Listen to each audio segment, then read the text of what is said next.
Welcome to the Rim Break Rodeo. We hope this video helps.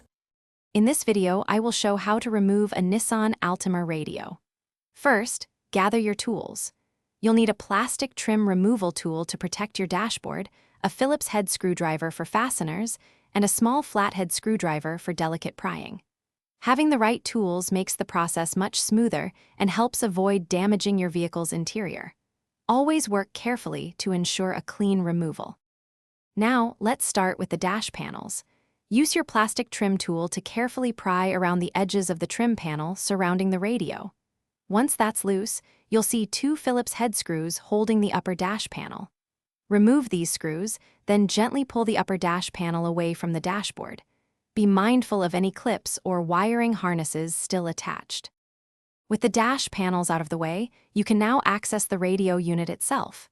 You'll find 4 Phillips head screws securing the radio to the dashboard. Remove these screws completely. Once the screws are out, gently pull the radio unit forward.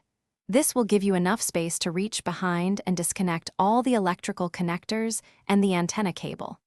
Take your time and be gentle with the wiring.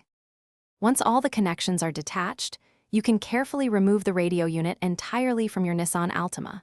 To install a new radio, simply reverse these steps, ensuring all screws are tightened and connectors are securely reattached.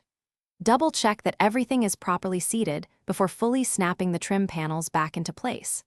Remember to check the description below for a link to a fantastic book that can truly change how you think about money, as well as other great deals.